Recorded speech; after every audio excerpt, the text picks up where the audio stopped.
Good evening, everyone, and thank you for joining this Tennis Wales webinar on growing your membership in your club and your coaching programs. We've just got a couple of people join now as I start. It would have been fantastic to get out and about and meet people face to face, but unfortunately, the situation with COVID means we can't do that. So, much like the summer, we are doing these venue and coach forums virtually this autumn, but hopefully you'll be able to join us for a number of them and you'll enjoy the experience of what you see with us. Just want to kind of introduce first then, so I'm Jamie Cluer, I'm the head of participation here at Tennis Wales. I've been with Tennis Wales since May, so still relatively new to the organisation, actually new to tennis. My background is in other sports, so I'm learning a lot about tennis as I go along. I've also got Pam Griffiths, who's one of our participation development partners here at Tennis Wales, and Luke Williams as well, who is also a PDP of the organisation. So those two guys are the experts, and they'll be taking you through the content. They know a lot more than I do. Just in terms of housekeeping, what we'll do is if you can stay on mute, please, for the duration of the presentation. We're going to do a Q&A at the end, so by all means, we'll go through some questions at the end, and if you need to ask a question, want to say something, then come off mute then. But just for the purposes of the presentation bit, which will be around about 30 minutes, if everyone could just stay on mute, just to minimise background noise, I'd be really grateful. Please feel free to switch off your camera if you need to. I'm happy for you to leave them on if you want to, but if you want to switch them off, then that's fine, won't be offended too much. What we'll be doing is we'll manage questions via the chat function. So if something pops in your mind, you want to ask a question, then please feel free just to type it into the chat function at the bottom. You should have the controls to do that. And then what we'll do at the end is Luke and Pam will go through the questions and the comments in the chat, answer, respond to those, and then if there's any additional comments, then we can do a kind of a backwards and forwards, and you can ask questions verbally, of course, as well. And we'll be running a series of polls throughout the webinar. That's probably doomed to disaster, but hopefully it will work well. I'll do a test one in a minute, just to get your feedback on various bits and pieces of information that we're sharing. And we'll be running for around about 30 minutes in terms of the presentation bit. And then I guess it will be a case of how long the questions and the Q&A take at the end. But I would imagine the session will be no more than an hour in terms of time. So it will be away by about 8 p.m. And all the resources, all the information that we share, you'll be provided after the session as well. So you'll have a copy of that. And it goes without saying that myself, Luke and Pam will be on hand to support with whatever you see comes out of this in terms of next steps for you at a venue or a coaching program, and we'll be happy to support you with that and arrange to meet people individually. That's the beauty of these sessions. Getting to meet people and follow up leads is kind of the really exciting bit. So I'm going to start with a poll as a test. So hopefully this is going to pop up on your screens in a minute, and I'd like you just to provide a little bit of an answer to the question. It'll be interesting to see what we get. So we've got a question live, which is, what's your favourite court surface? That can be to play on or watch tennis on, I don't mind. But if you'd like to have a go answering that question, it would be fantastic. We've got 2 answers so far. Don't be shy.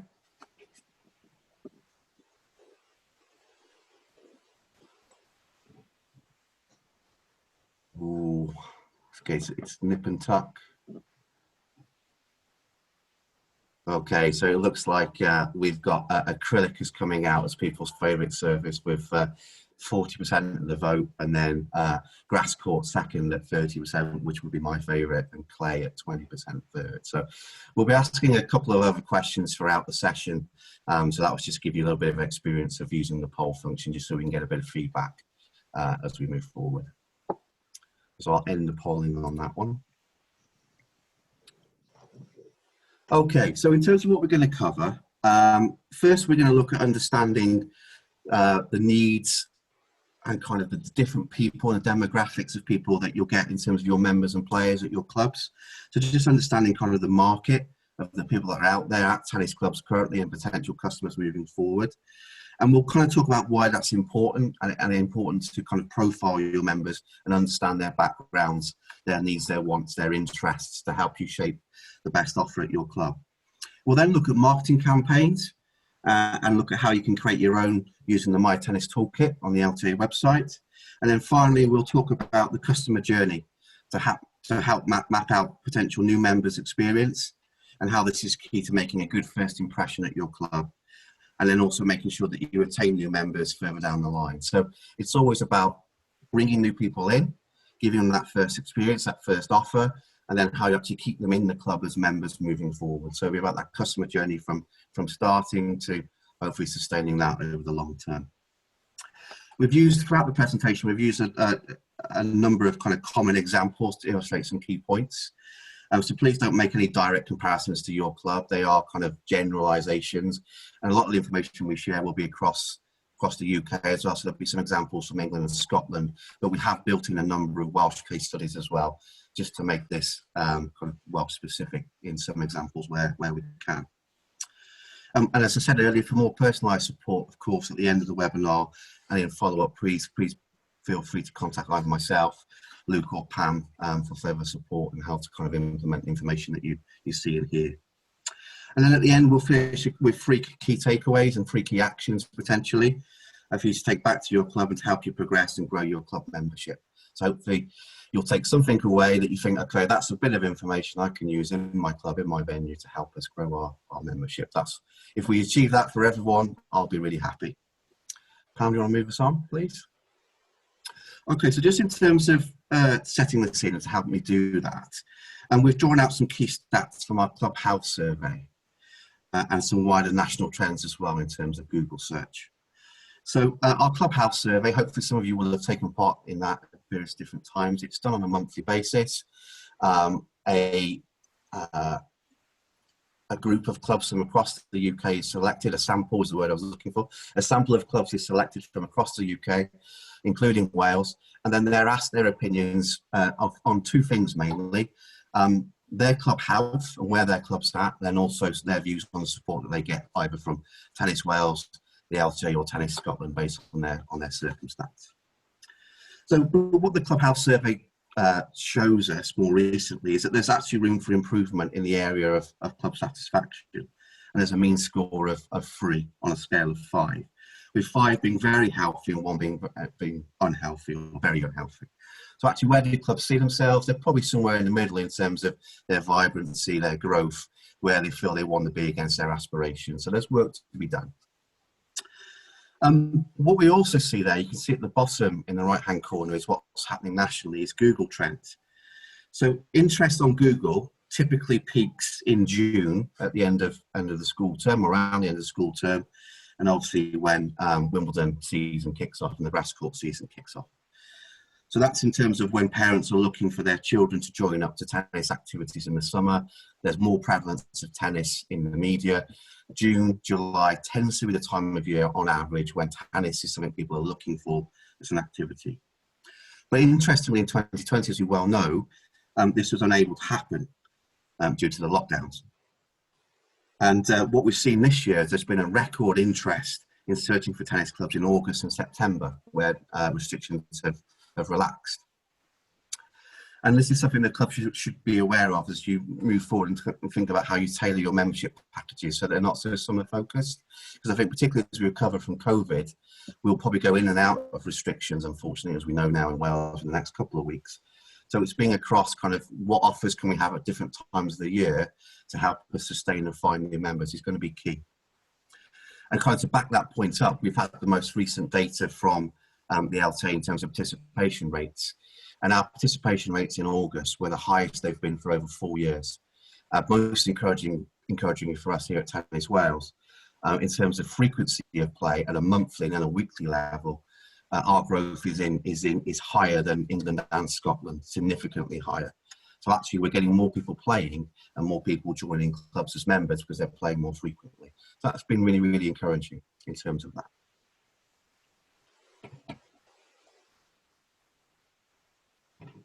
What we're also seeing as well is that 67% of clubs say that growing their membership is one of their top 3 priorities for the next 6 months. So we've looked at club health, So people are saying that their clubs can improve, they want support to improve. We've looked a little bit at trends and know when people are looking to join tennis clubs and look to take on membership. And we're knowing that clubs are telling us in general that one of their key priorities is to grow membership. So developing the strategy to take advantage of the peaks and growth of interest in tennis enables clubs to be utilised to their fullest extent. That's why we're here tonight, to talk to you about how we can support membership growth. So to get you over to the experts, I'm now going to hand over to Luke to talk about understanding your existing members and why it's important how to do this. Thanks, Jamie. That's great. Evening, everybody. So I'm just going to go through a few slides based around membership and promotion, etc. So understanding your existing membership. Each club is unique, and a key part of growing your membership is the first step. The first step is to take a seat back and have a look at it, get a better understand your existing membership, your local catchment area, and the competition around you. As without this information, who do you know who to go after to target new members? Just because all your members enjoy tennis, it doesn't mean that they want the same thing. Tennis players come in all shapes and sizes and will be at different stages of their tennis journey. Clubs need to recognise this and make it easy for people to play tennis in formats and at a time that suits them. I'm just going to give you a quick minute just to have a bit of reflection on the types of inquiries that you've had this year compared to last year.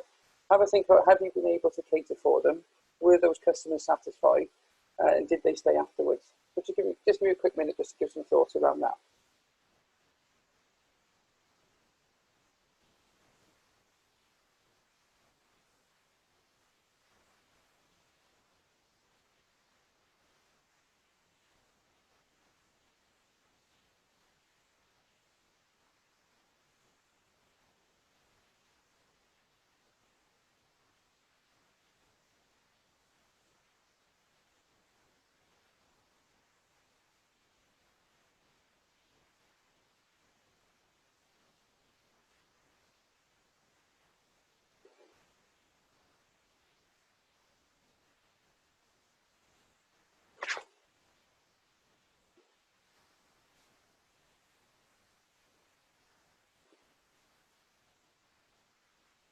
Okay, we'll move on. Hope that was useful.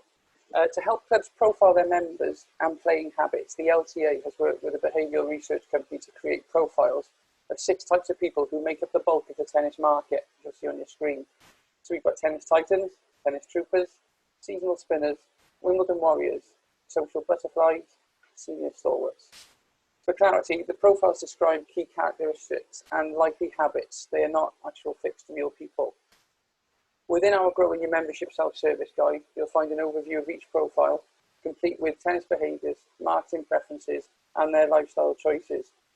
Explore the segments and think about how these apply to your existing members, as well as your potential market. A good exercise for you to do as a club in a committee meeting would be to compare segments and identify who you think you are, or friends and family, to just make the situation real. Move on, Pam. So we're going to have a look now at the motivations, barriers and lifestyle choices. Here's an example of 2 different profiles, tennis titans and Wimbledon warriors. The tennis titans have tennis as their main sport, and their needs are met through competitive tennis, including internal and external leagues and team sessions. They are far less likely to go to a coaching session, but may partake in individual lessons if they want to work on something specific. Wherever they go, they'll look for a tennis club to play at, and there is often no need to market to these people. They will find you, usually via your website. This is a group to understand, look after and retain for the future. Therefore, it's important you have offers that cater for your core market. On the other hand, Wimbledon warriors, these are typically physically young, active men, often seen in parks during the summer months, and usually inspired by tennis on the TV. They may play tennis in the summer and football, rugby in the winter, for example. They like to search online for pay and play opportunities in parks and clubs, and often like competitions, a market possibly for local tennis leagues at your venue. Whilst they can be quite competent players, they don't think they're good enough to join a club when often they are. Knowing these 2 types of player more intimately will help you tailor your offers and playing opportunities, not just in terms of membership, but also around the programme of activity that's available. We'll go into a bit more detail on a webinar coming up in a few weeks' time on programmes and course utilisation. So next, we're just going to look at plotting your catchment and the local competition in your area. So it's great that we understand the different types of player, but how do we use this information to grow our membership? We now have a mapping tool that profiles all LTA members linked to your own venue and plots them in relation to your club using their postcode. We use registered venue data and postcodes from all adult LTA members linked to each club. This data is refreshed periodically to ensure the reports are up to date and as accurate as possible.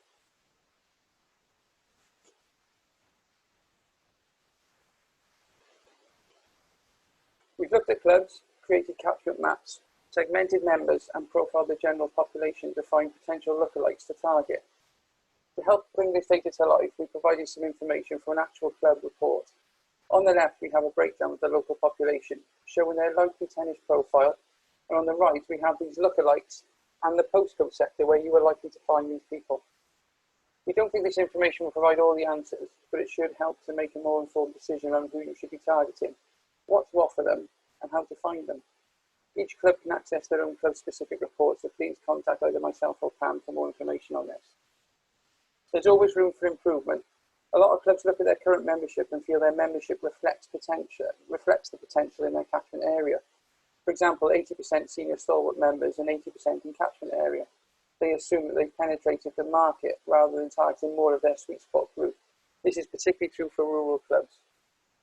I'm now going to just hand you over quickly to Pam, who's going to start our first official poll.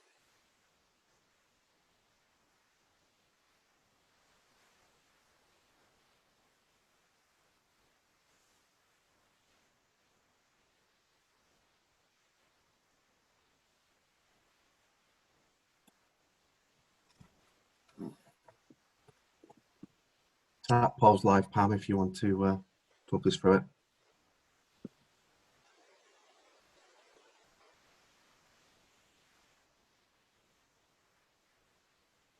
Pam, you're on mute. Sorry, I can't see the poll coming up on my screen.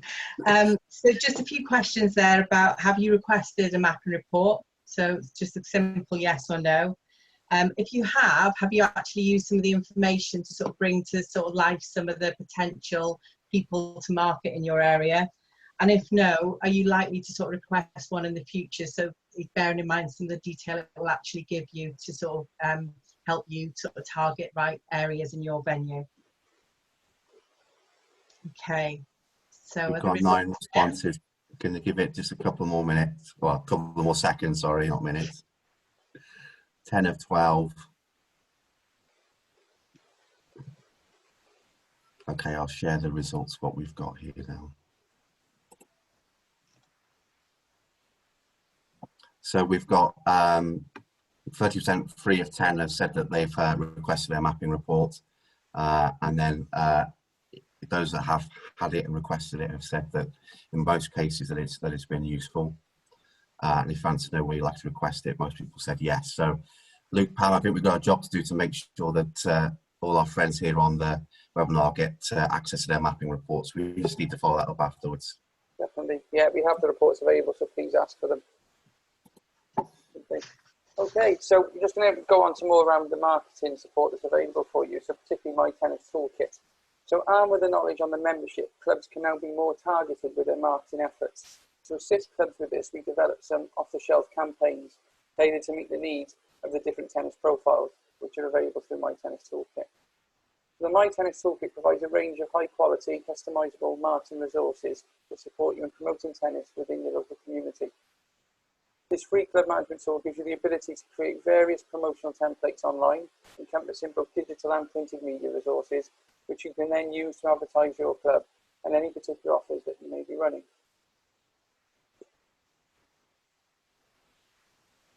The My Tennis Toolkit user guide also provides some ideas for slogans and descriptions that you can use when designing in My Tennis Toolkit to allow you to communicate your key messages based on the profile that you're targeting.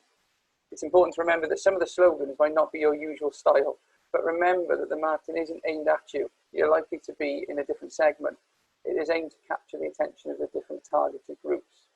You simply go in and log into mytennistoolkit.com to get started. There is also a really good mini marketing guide, which includes step-by-step advice on running social media campaigns via Facebook, for example. And I'm going to hand back to Pam, and we're going to have another poll.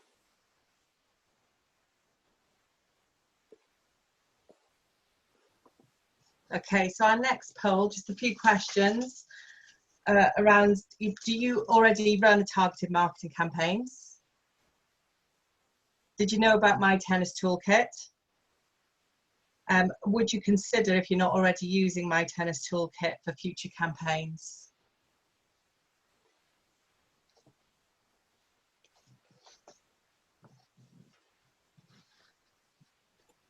We're getting the answers in much quicker this time, Pam. I think we're fastest finger first from Millionaire now.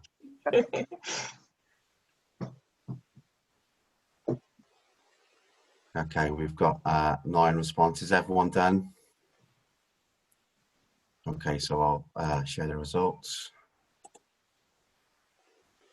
Okay, Pam, you can't see the results, can you? I can't see the results now. Oh, okay, so we've got, do you run targeted marketing campaigns? Yes, 44%. No, 56%. So pretty much a split there.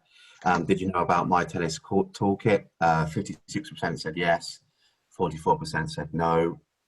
And then, would you consider using My Tennis Toolkit in the future? Everyone said, of course, they would. So, again, I think we just need to make sure, alongside the mapping reports, we support those that need access to My Tennis Toolkit if we can.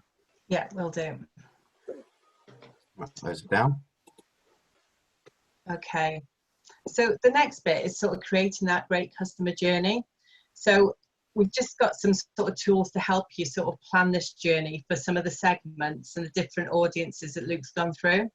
So a successful membership drive needs to be backed up with high quality customer service, which starts before they even step on court. If a new member's experience is disappointing, they may not return, and they probably go on social media and tell everybody about their negative experience. So the players and potential players that you want to reach out to will be at different stages in their tennis journey. Some will already be quite keen to join a club, and others will only just be starting to research what the options are and will need more information or great offers to attract them in. But don't forget that you have already got existing members that may be further along that journey who still want to feel valued and still want to be very much part of the community after joining. So think about people at different stages and having different offers and different communications for the different places they are within their journey.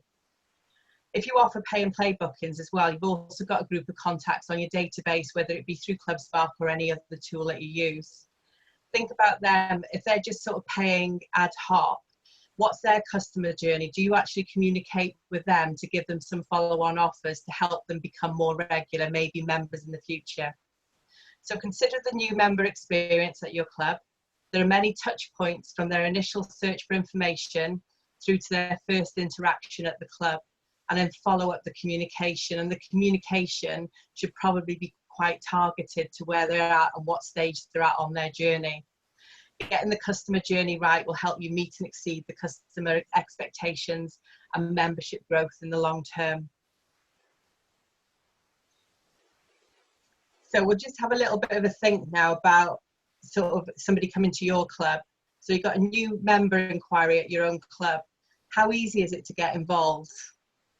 What happens if you Googled tennis in my area or tennis near me? Does your club feature on the first page of results? If so, what does it tell you about the club? Is the website engaging and easy to navigate?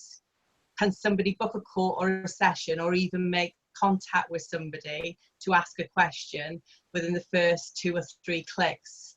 Because as we all know, social media, going online and looking for something, you've got to find the stuff quite instantly. If they can't find that information with 2 to 3 clicks, they're probably going to zoom off somewhere else. Once somebody does arrange to play at a club, what's the atmosphere like? Are the courts easy to find? What I do when I go out to club meetings, I look at the website, I take the postcode, and that's what I use in my sat nav. And very often I'll find myself at the pub down the road a mile away, the church across the road, or in the middle of a field. Very often that first experience of getting to the club doesn't exist. So think about that. Next time you go to your club, put in the postcode that's on your website, see where it takes you, because that's going to be one of their first experiences. When somebody plays at the club for the first time, what happens next? Does the coach call them after their first coaching session, or does the club follow up after their first pay and play booking? or trial session. And think about, what was your own journey like? You know, imagine what it would be for you to join a completely new club. What would you like to experience as a customer? What is the contact points? What is the communication that would help you get involved or make you feel welcome to getting more involved in something from that journey? It may sound like a lot of work, but once you've captured a potential new member and they've had an enjoyable playing experience at your club, a lot of the hard work's already been done. You simply need to make sure they've had a good time, they feel valued, and encourage them to come back with a suitable offer. Or the alternative is just to wait and hope that somebody turns up looking to join the club. And just remember, a new member isn't just the annual membership fee. It's possibly a lifetime value, because people join tennis clubs and they will be members of that club for years to come. So think of the membership subs plus the additional spend, plus the coaching fees and guest fees, and also their ability to advertise to their network of friends on the good experience that they've had through word of mouth to their friends, their family. So tens of pounds at the beginning, over the lifetime could be hundreds or thousands of pounds that that person has actually invested within your club. So that little bit of care at the beginning is hopefully going to help them through that journey and make them lifelong sort of supporters of your venue.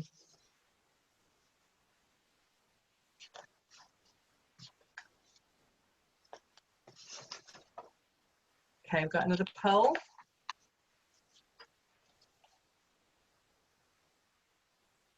Keep me on my toes, Pam. Right. So, launch polling. Is it there? Yeah, it's up. So just a few questions. Have you ever considered the customer journey? Are you likely to look at improving this for new members, to try and look through it in somebody else's shoes, that new person coming into the club, what's their experience? And do you need help with improving that customer journey?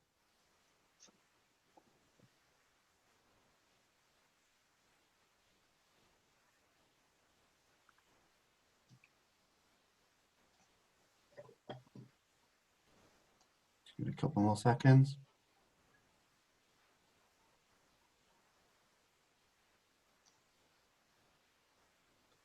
Okay, so I'll share the results. So what we've got, Pam, Yep. we've got, have you ever considered the customer journey? Really pleasing to say that 89% of respondents have, which is brilliant. But are you likely to look at improving this for new members? Everyone said that they would want to do that. So certainly, again, looking to improve that. And then actually, in terms of, do you actually want some support with improving the customer journey? 56%, so 5 out of 9 have said that they'd like some support as well as a follow-up. Okay, so thank you for sharing that. It's just interesting to get a feel for where clubs are with that and looking at it through the new customer's eyes. So we're going to pass you back to Luke now, and we're just going to look at some case studies from Wales. Thank you, Pam. So despite coronavirus having a significant impact on the delivery of tennis in 2020, we're delighted to report that many clubs across the country are reporting significant growth during the year. Tennis was one of the first sports to return to activity, and therefore demand was high for new and existing players to get active. We're now going to take a look at a number of success stories from Wales throughout the year, starting with Bangor Tennis Club. So Bangor entered March 2020 with 83 members prior to the national lockdown period, and like all clubs were really concerned with their financial position for the year ahead, given their membership renewal period was just about to start from April 2020.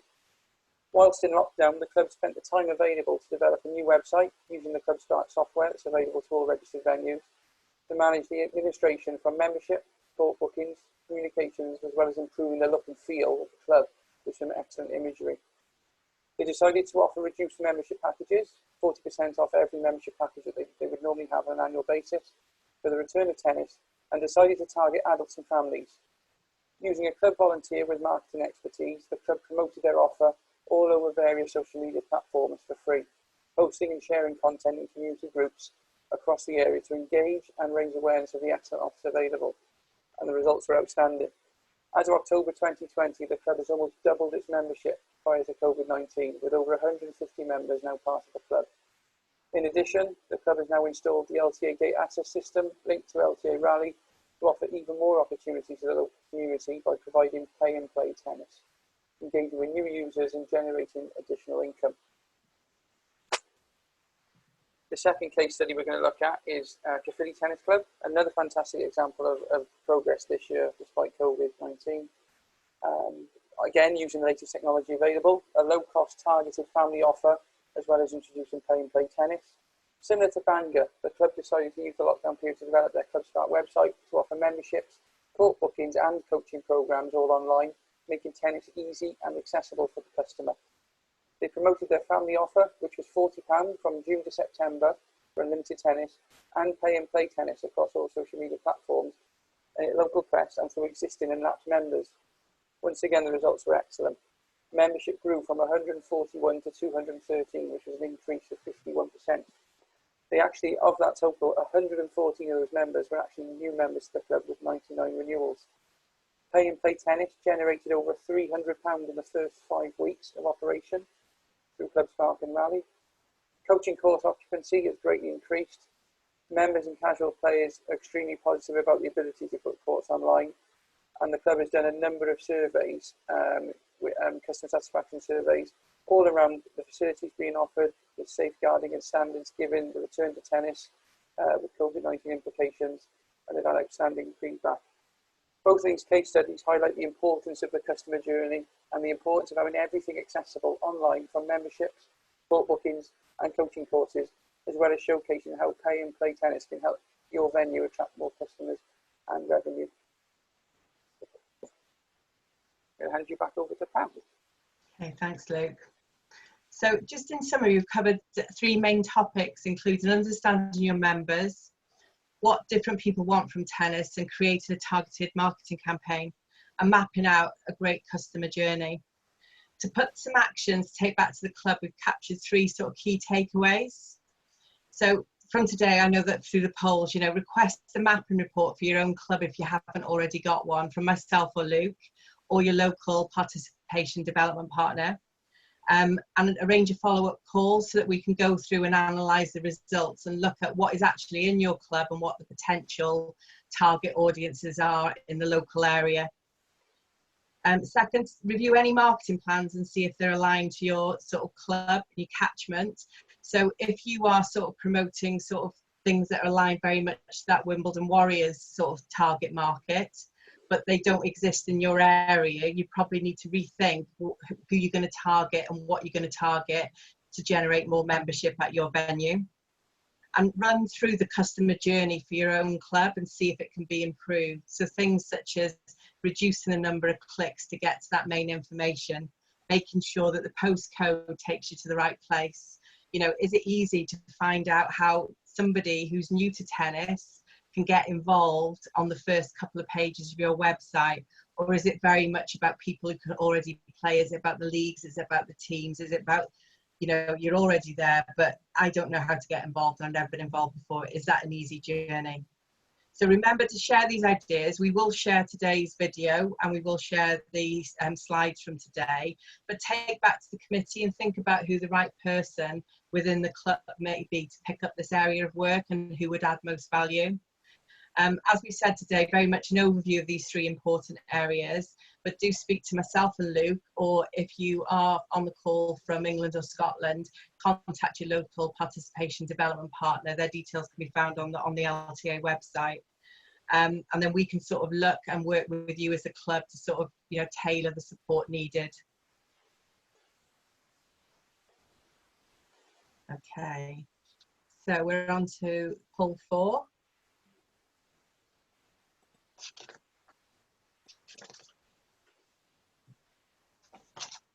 Okay, that's up. I say, so just a little bit of feedback on the content from today, and this sort of allows us to sort of gauge the content that you may, is it useful, is it not useful, or what, future content we can put together to make sure that we're getting the balance right for clubs and what's needed. I won't share the results on this one, so I appreciate honest feedback is what I would say. So please feel free to say what you want to help us improve.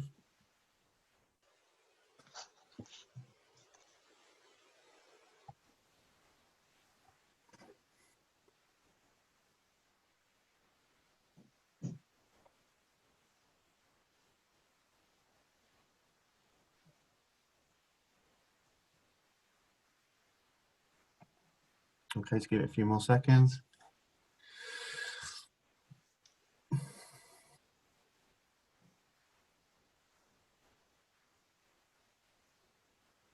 Okay, I'll take that one down.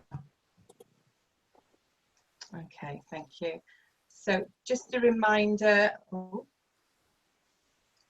we've got a series of sort of forums that are coming up. So there's a few more coming: membership retention, programming and court utilisation, and then looking at good governance. So these are just a few that the Tennis Wales team are going to be delivering over November. But the LTA have got a wide range of other webinars, some with financial governance and different things. So there's a lot on there. We will send the link out. They're all free to sort of access. There's media marketing, social media campaigns, so definitely make use of them. We will be adding to this. There's going to be quite a lot of content coming out based on, you know, club surveys that are completed, which Jamie touched on in the beginning. We really want to try and get the balance of what the clubs need, because every club is at a different stage of development. So do fill in those questionnaires. They are really useful, because then we can tailor the support needed for your venue. So yeah, they're coming up, and we will post that out with a follow-up. It would be really useful if you've got any questions, if you'd like to put it in the chat box. We can sort of answer those now, or we can take away and come back to you at a later date.